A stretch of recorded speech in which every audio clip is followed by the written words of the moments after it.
Hello friends, 72वीं BPSC PT के लिए repeat fire revision का नेक्स्ट वीडियो है। इसमें ओवरऑल 100 प्रश्न के उत्तर को जानने का प्रयास करेंगे और जो आपके मेन बीपीएससी पीटी की परीक्षा में पूछा जाता है वैसा ही प्रश्न को कवर अप किया गया है जीएस मास्टर सर के द्वारा। तो चलिए शुरू करते हैं। अगर वीडियो अच्छी लगी तो वीडियो को अपने दोस्तों के साथ शेयर कीजिएगा, लाइक कीजिएगा और चैनल को सब्सक्राइब कर लीजिए।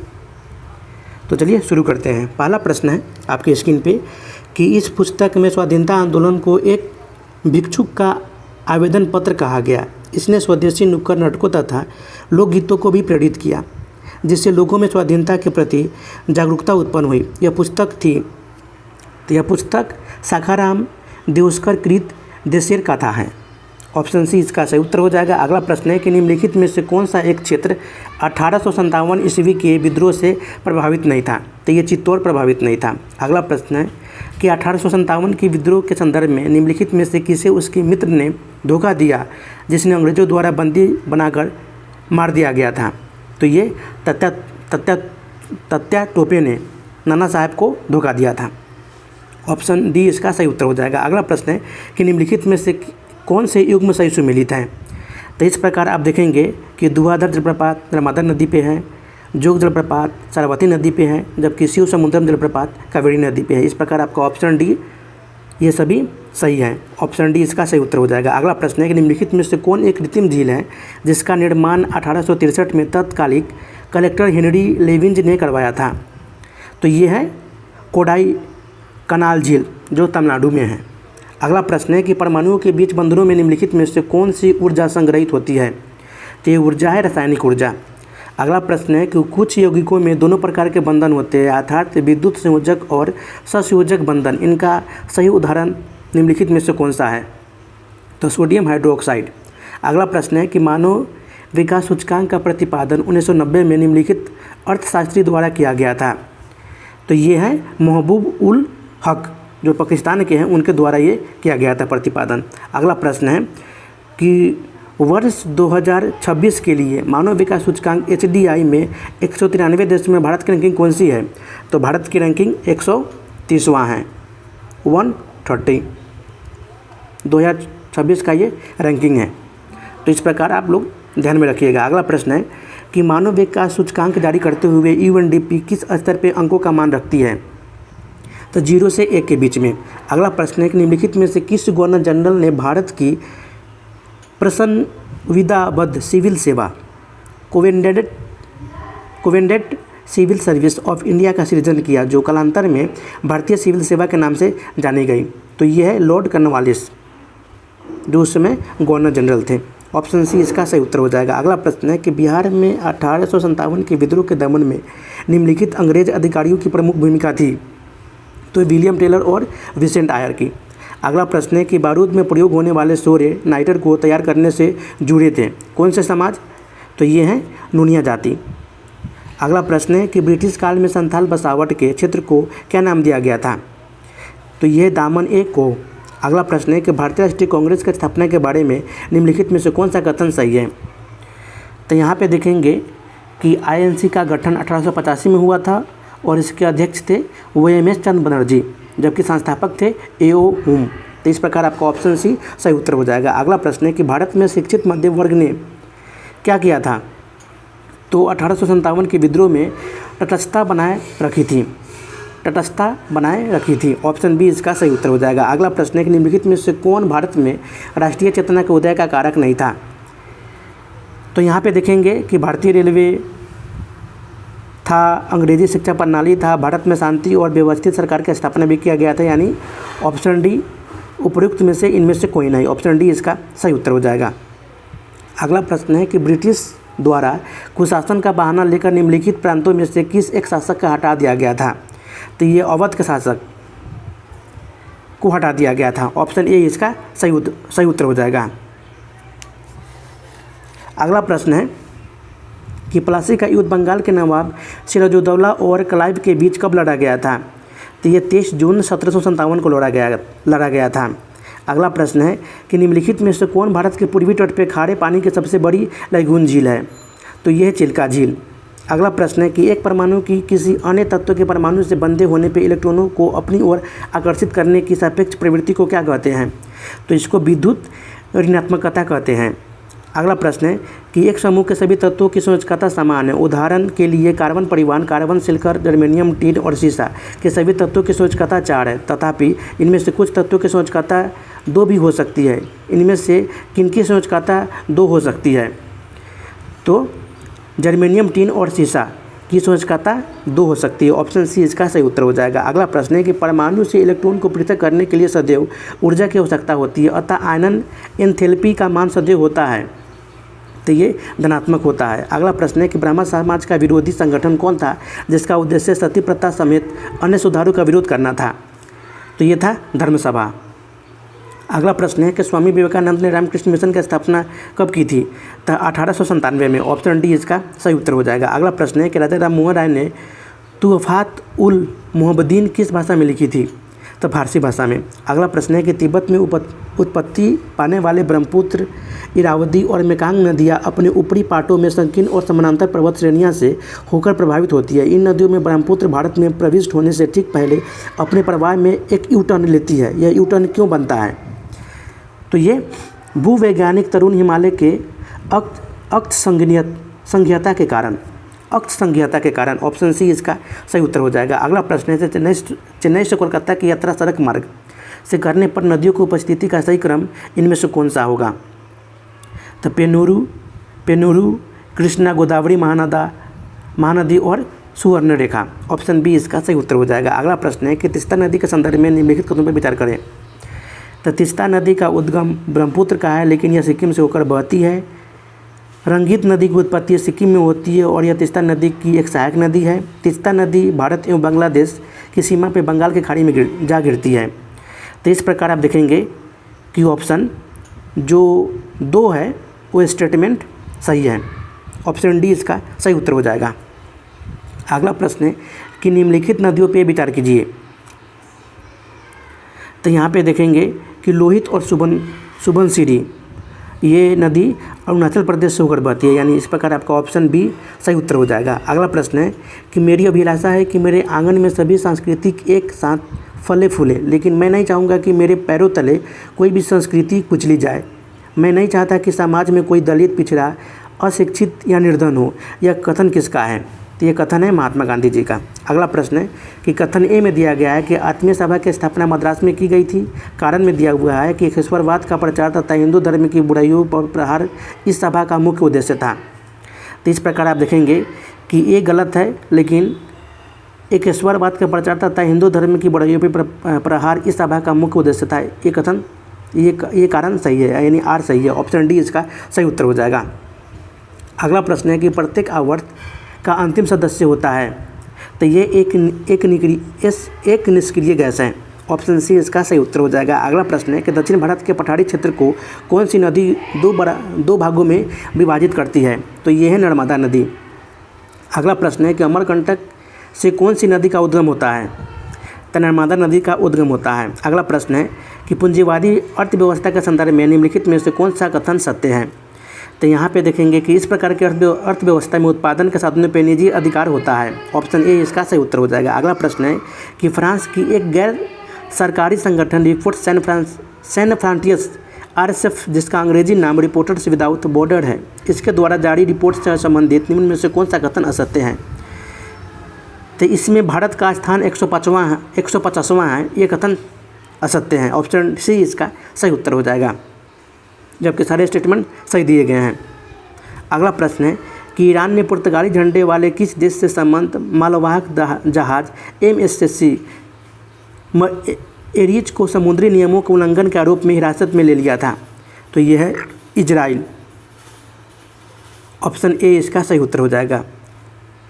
यहाँ पे 41 नंबर क्वेश्चन देखेंगे। निम्नलिखित में से किस नदी पर विश्व का सबसे ऊंचा पुल बना हुआ है? तो यह चिनाब नदी पे। एवं 48 नंबर क्वेश्चन को देखेंगे। यहाँ पे निम्नलिखित में से कौन द इंडिया वे और वाई भारत मैटर्स पुस्तकों के लेखक हैं? तो यह है सुब्रमण्यम जयशंकर। ऑप्शन सी इसका सही उत्तर हो जाएगा। एवं नागरिकता संशोधन कानून के तहत पहली बार कितने लोगों को भारतीय नागरिकता दी गई थी? तो 14 लोगों को भारतीय नागरिकता दी गई थी। अगला प्रश्न है कि मेरे ऊपर पड़ा हुआ एक एक लाठी का प्रहार अंग्रेजी साम्राज्य के ताबूत में कील की तरह सिद्ध होगा। यह शब्द कहे थे तो ये लाला लाजपत राय जी के द्वारा कहा गया था। जब साइमन कमीशन के विरोध में इन्होंने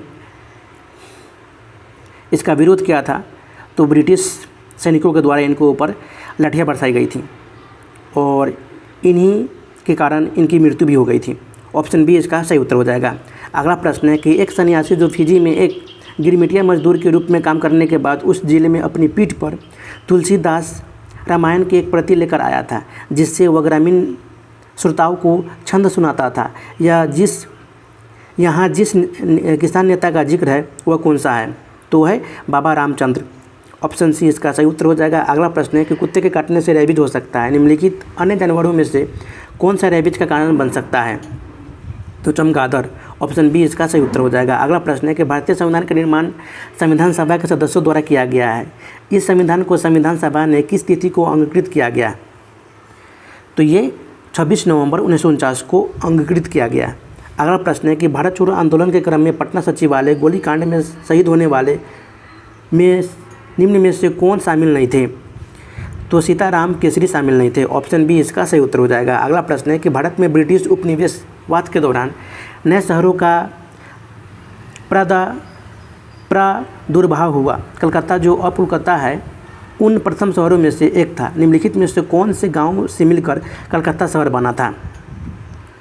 तो सूतानदी, कालीकता और गोविंदपुर मिलकर ये कलकत्ता शहर बनाया गया था। ऑप्शन सी इसका सही उत्तर हो जाएगा। अगला प्रश्न है कि निम्नलिखित में से कौन सा एक आदेश किसी व्यक्ति को गैर कानूनी रूप से बंदी बनाए जाने पर उसकी स्वतंत्रता सुनिश्चित करने के लिए उच्चतम न्यायालय द्वारा जारी किया गया है?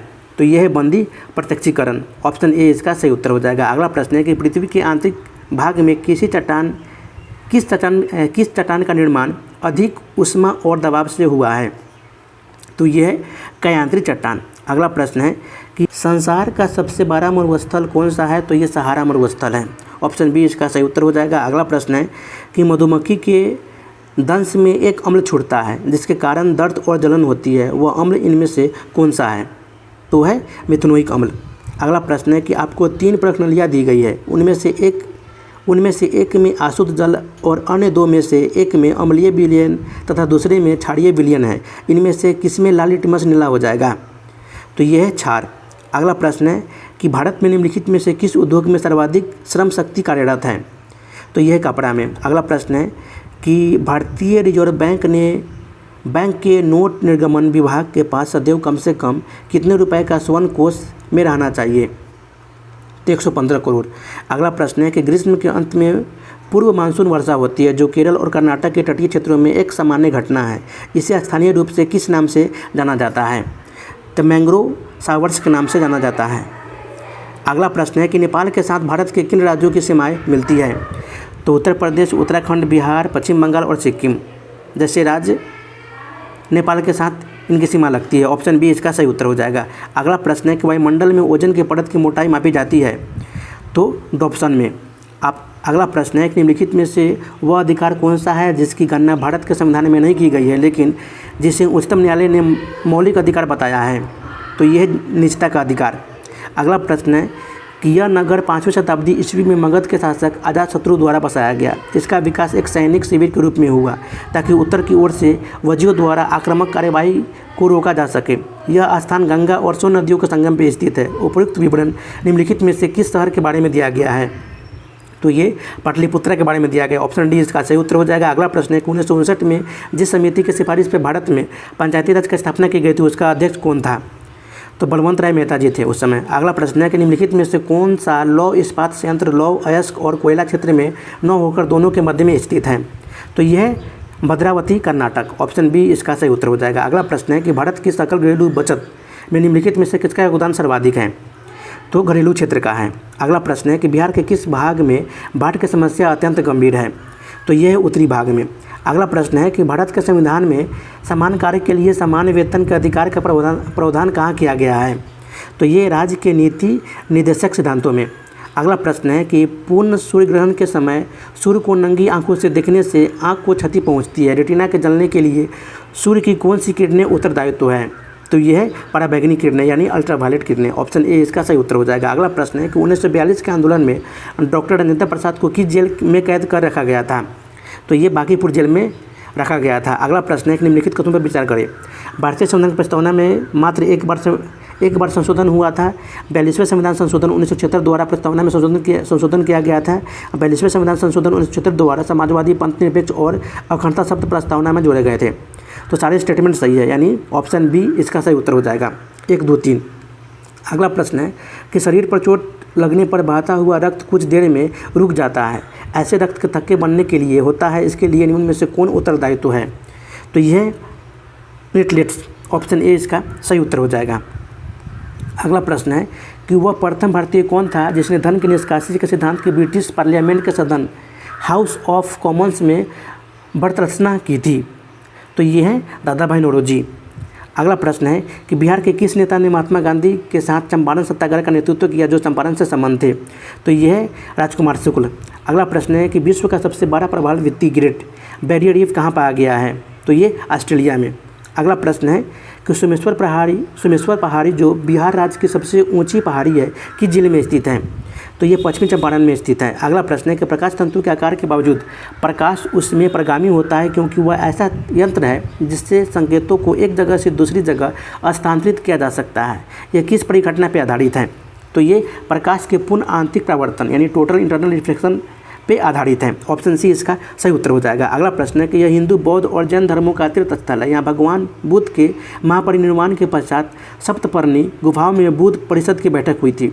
यहीं पर निकट की गृद्धकूट पर्वत पर भगवान बुद्ध ने मौर्य राज को बौद्ध धर्म की दीक्षा दी थी। यह किस स्थान के बारे में उल्लेख किया जा रहा है?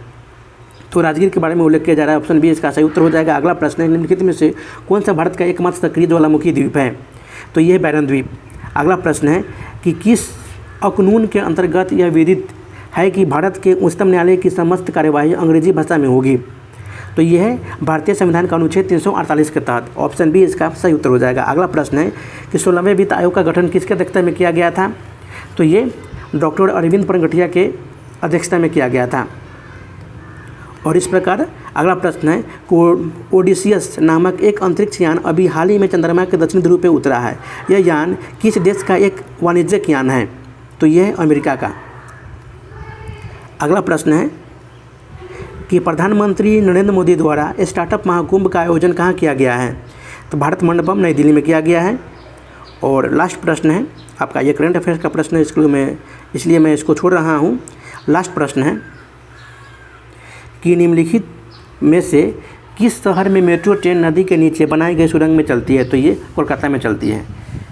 तो वीडियो को देखने के लिए बहुत बहुत धन्यवाद। वीडियो अगर अच्छी लगी हो तो वीडियो को अपने दोस्तों के साथ शेयर कीजिए, लाइक कीजिए और चैनल को सब्सक्राइब कर लीजिए।